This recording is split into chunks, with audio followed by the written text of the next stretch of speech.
Un joven que creó un teléfono sin SIM ni saldo, pero fue ignorado por el sistema.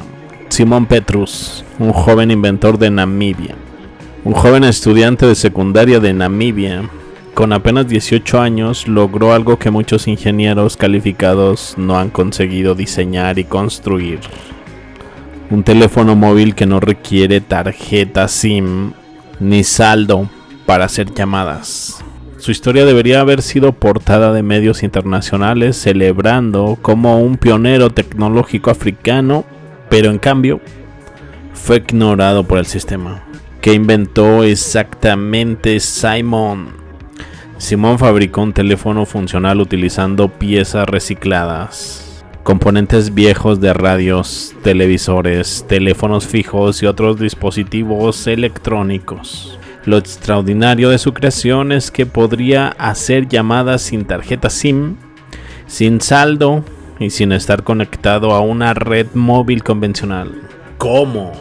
El dispositivo usaba frecuencias de radio para establecer comunicación, funcionando como una especie de teléfono de onda corta, con la apariencia de un teléfono moderno. Además tenía radio FM, televisión, linterna y cargador USB incorporados. Todo esto lo construyó con materiales de desecho en su propia casa. Simon era estudiante de la escuela secundaria Abraham Iyambo en Oshikunde, al norte de Namibia.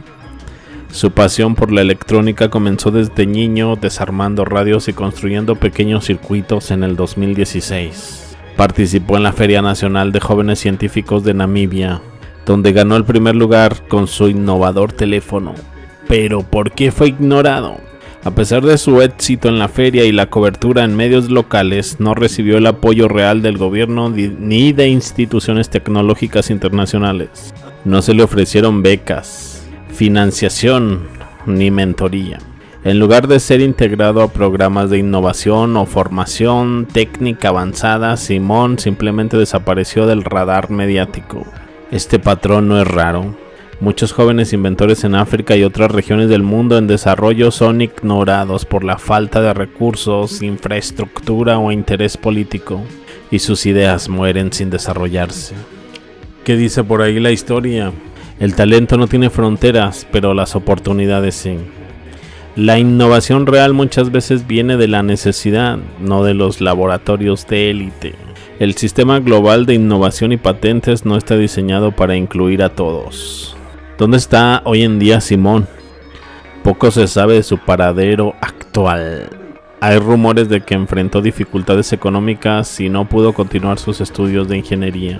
Algunos activistas y organizaciones han intentado rastrearlo para ofrecerle apoyo, pero hasta ahora sin resultados concretos. Así que, como reflexión final, la historia de Simon Petrus no solo es una anécdota inspiradora, es una advertencia sobre el desperdicio de talento que ocurre cada día en el mundo, sobre todo en regiones que el sistema ignora. ¿Cuántos Simon hay allá afuera esperando a ser escuchados? Me despido y los veo más adelante con más información. Hasta luego.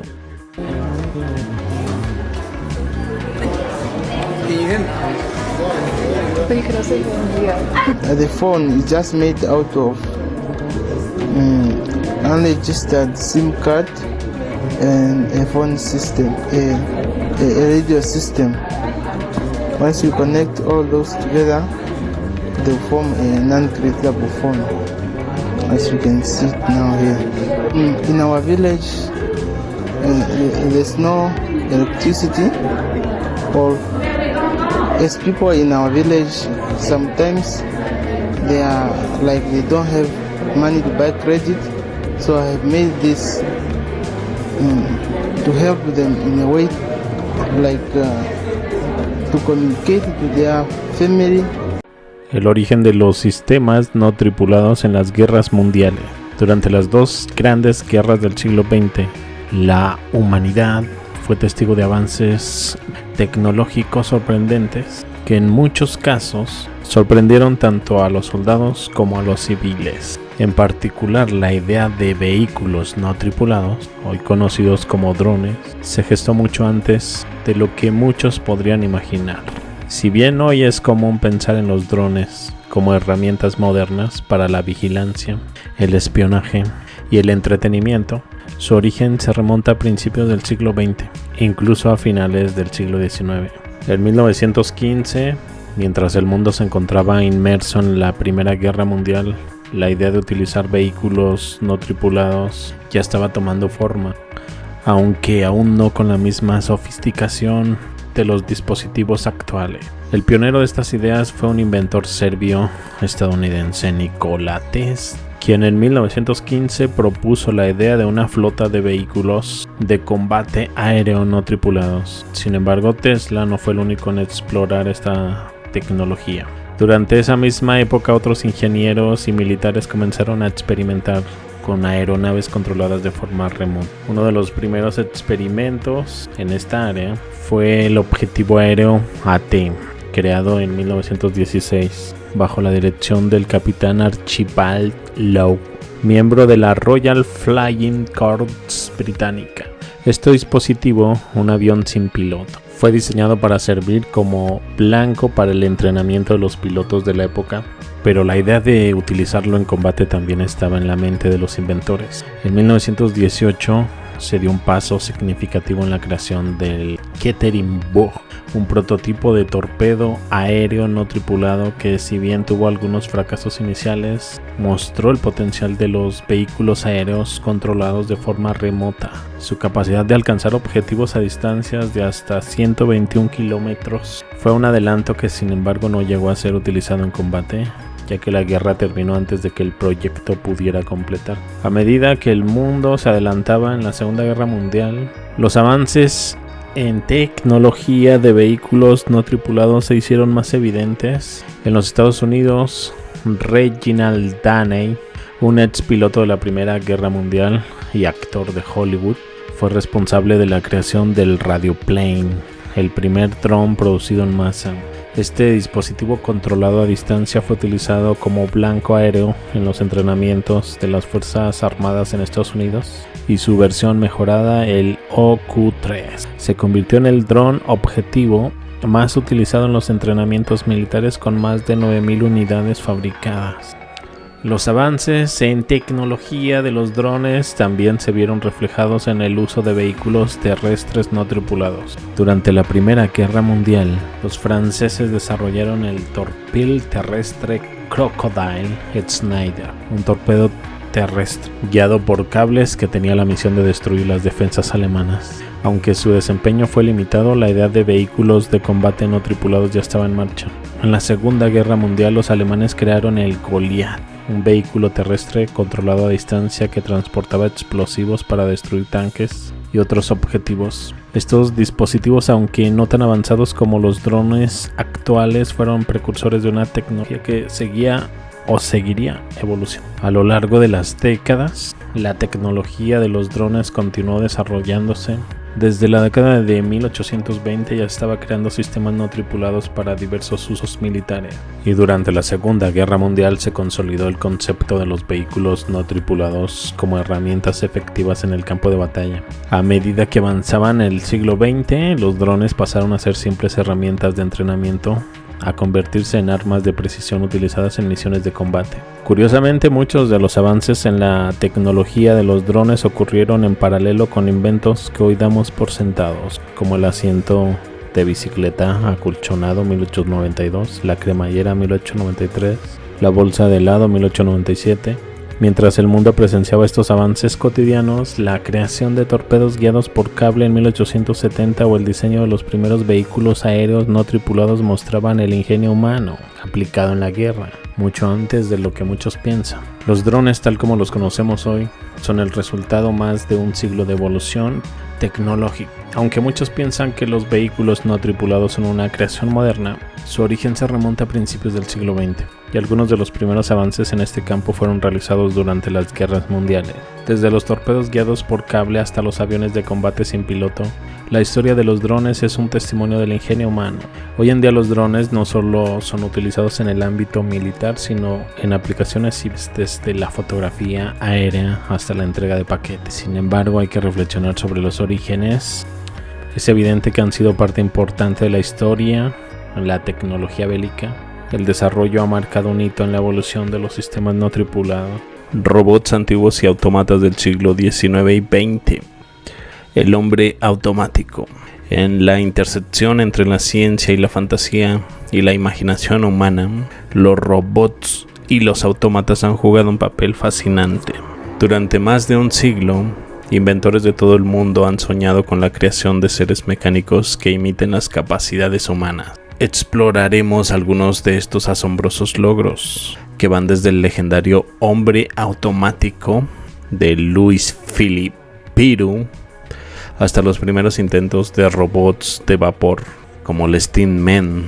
¿Cómo nacieron estos autómatas? ¿Qué inspiró su creación? ¿Y qué nos cuentan sobre las aspiraciones humanas? Este viaje sobre la robótica temprana.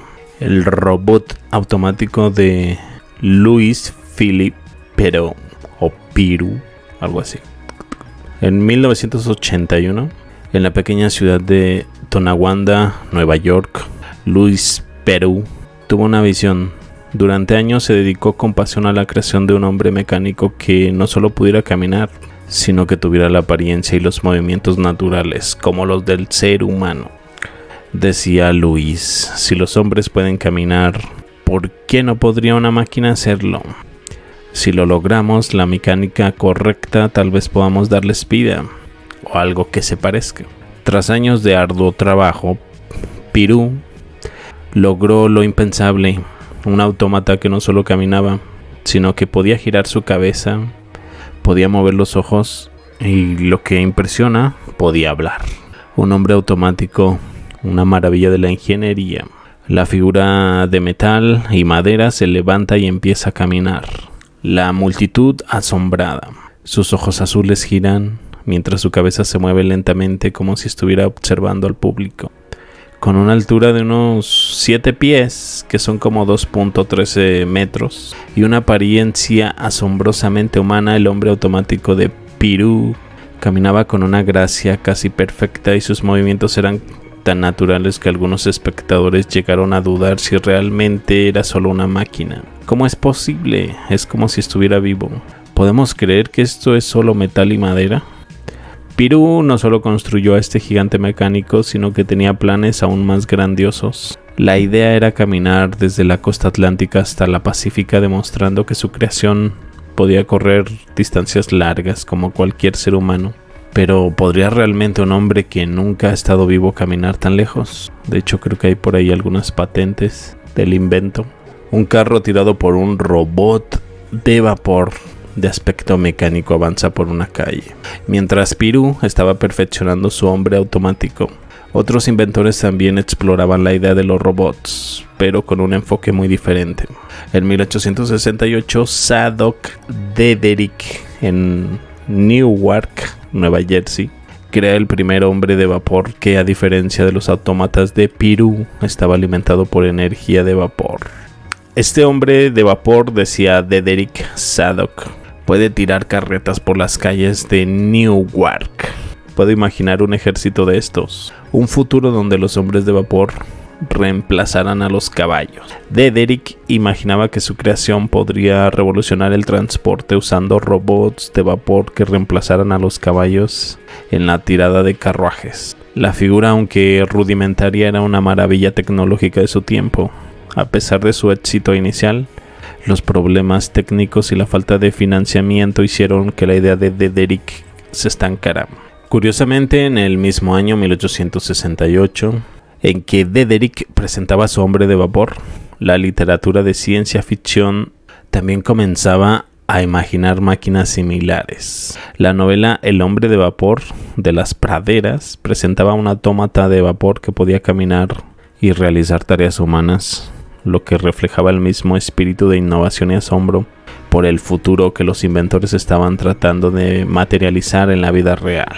De la novela Metrópolis de 1927, con el paso de los años, las ideas de robots y autómatas evolucionaron en la ciencia ficción, alcanzando uno de los puntos más emblemáticos en 1927 con la película Metrópolis de Fritz Lang.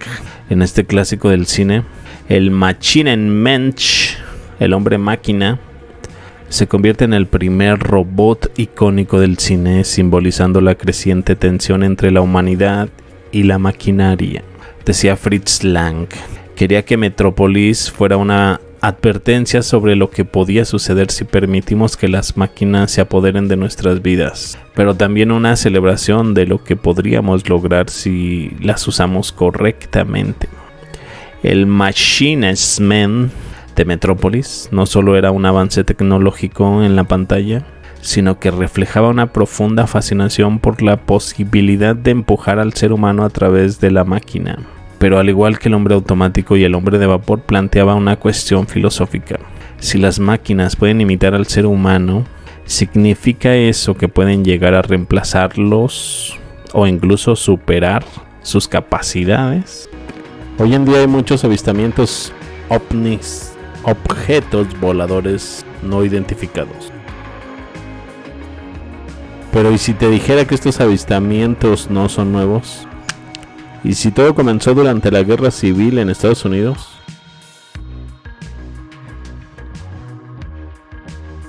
Según esta historia, los misteriosos dirigibles no son solo parte de la ciencia ficción o del steampunk. En el siglo XIX ya existían ideas e incluso diseños de máquinas voladoras. Charles Delchau, nacido el 4 de junio de 1830 en Prusia, emigró a Texas en 1850. Allí trabajó como carnicero y formó una familia hasta que la tragedia lo golpeó. Después de perder a su esposa e hijo, Delchau se dedicó a crear más de 2.500 acuarelas detallando increíbles máquinas voladoras, pero nadie supo de esto hasta décadas después de su muerte en 1923. En los años 60, su antigua casa en Houston se incendió. De los restos, un vendedor de muebles rescató 12 álbumes con más de 2.000 páginas, dirigibles, aviones fantásticos y relatos crípticos. Estas aeronaves llamadas Aeros eran enormes, detalladas y parecían funcionar. Delchau hablaba de un grupo secreto, el Sonora Aero Club. Según sus escritos, este club se reunía en Sonora, California. Allí probaban inventos imposibles: helicópteros, dirigibles de guerra, naves con propulsión desconocida.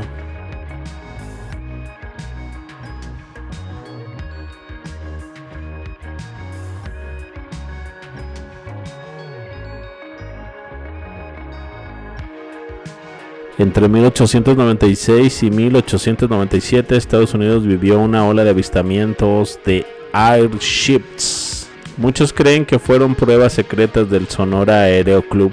Delchau mencionaba tecnologías adelantadas a su época: motores químicos, reflectores eléctricos, trenes de aterrizaje retráctiles, incluso combustible antigravedad llamado NB Gas. Cuando Peter Minning, creador del combustible, muere, el club se disuelve y con él desaparece la fórmula.